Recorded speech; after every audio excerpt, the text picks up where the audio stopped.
This is the news run-up here on Block TV, and I am Amina Sawan. Thank you for joining us. Tonight on the program, Fabakary Tombong Jatta, party leader of the Alliance for Patriotic Reorientation and Construction, APRC, congratulated the National Assembly members who voted down the draft constitution.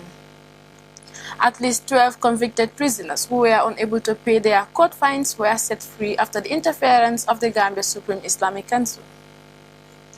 2 ministers were moved to foreign service after being fired by President Adama Barrow, and follow suit was the reinstatement of a new minister.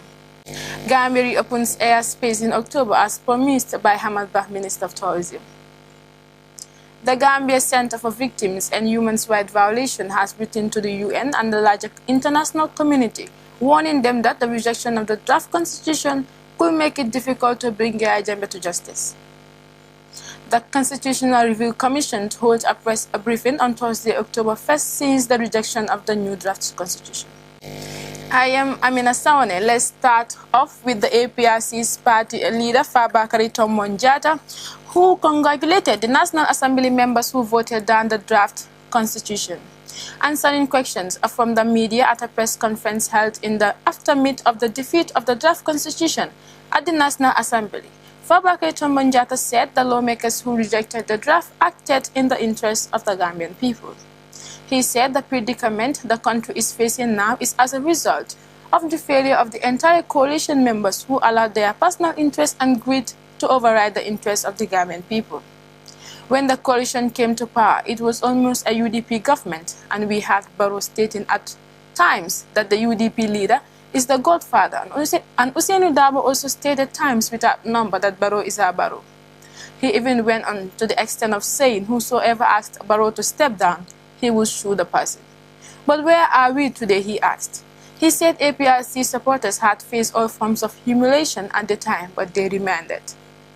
The former lawmaker said the coalition was only interested in removing Jammeh, but they had no plans to effect change.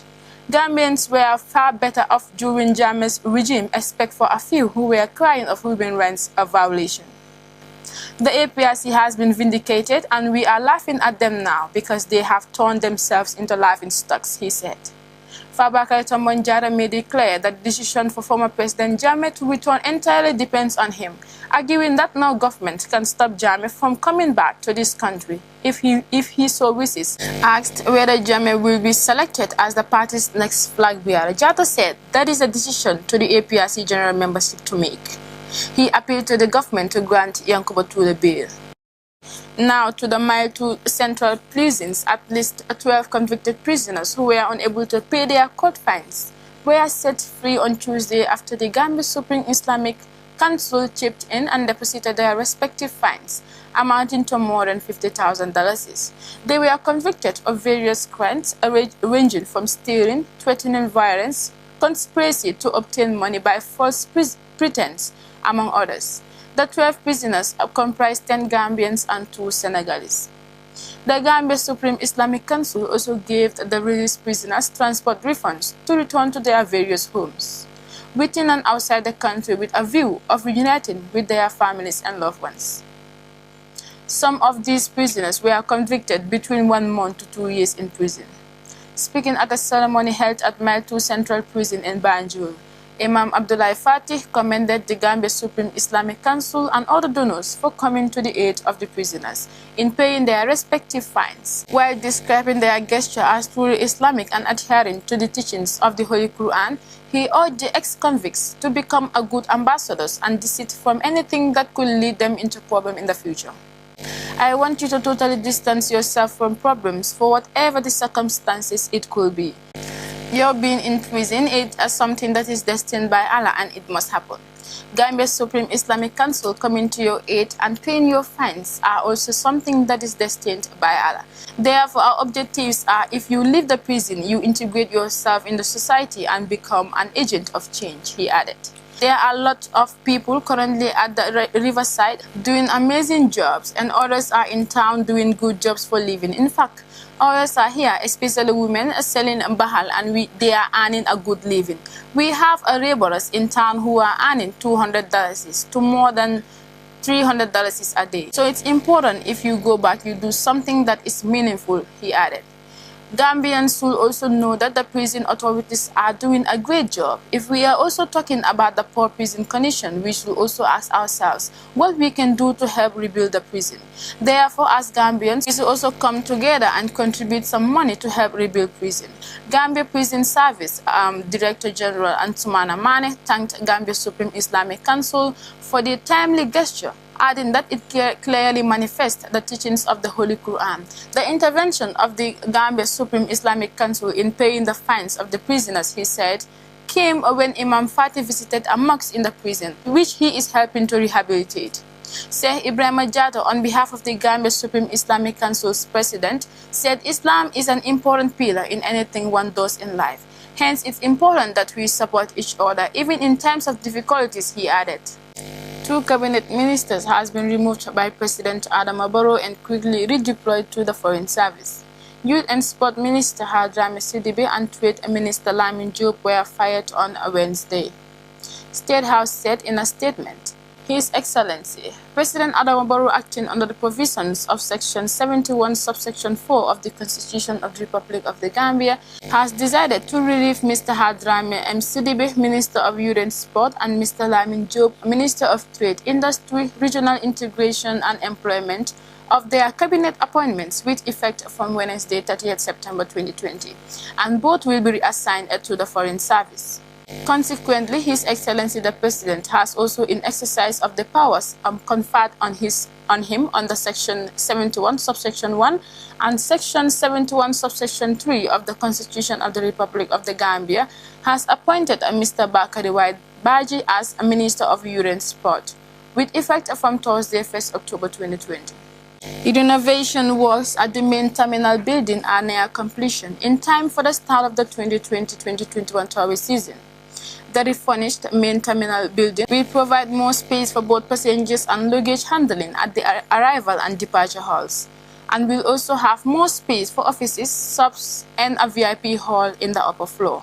Similarly, the control tower of the airport has been refurnished, upgraded, and fitted with new communication gadgets for air traffic controllers. The online press conference also revealed the refurnishment project at the Banjul International Airport is aimed at improving the working environment at the airport, making it more secure, efficient, effective, and competitive. When the airport is reopened, preventive and mitigation measures will be in place in order to enhance safe and efficient operations of airport passengers, pilots, and crews. When the airport is reopened, preventive and mitigation measures will be in place in order to enhance safe and efficient operations of air transport, passengers, pilots, and crews.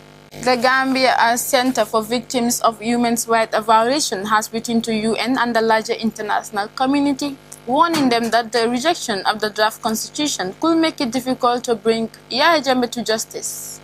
The center alleged that APRC's decision to reject the draft was masterminded by Jammeh as an attempt for him to evade justice. The victims also warned the international community to be aware of a potential APRC and NPP alliance, which may include unfreezing Jammeh's assets, evasion of prosecution, and allowing him to return home. It is against his background that the Victims Center seeks the support of the UN and the international community. It is against this background that the Victims Center seeks the support of the UN and the international community to advise the government of the Gambia to continue committing itself in ensuring a successful transitional justice and process so that our desired goal for a more democratic Gambia where human rights abuses which happened during the Jammeh regime will not happen again, the organization said. The Constitutional Review Commission held a press briefing on the rejection of the draft constitution at the Sir Dawda Kairaba International Conference Center in Bijilo.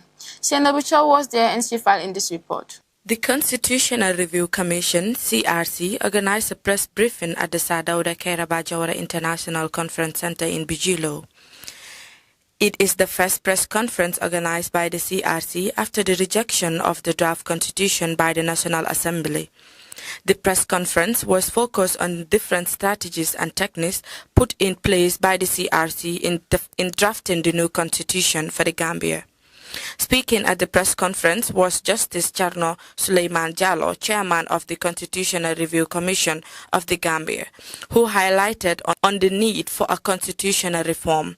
Mr. Jallow said the failure for the draft constitution to proceed to the next level after the voting at the National Assembly was due to political convenience and not because they failed to deliver as a commission. The draft constitution and the accompanying report were finalized and submitted on the 30th March 2020 to His Excellency the President.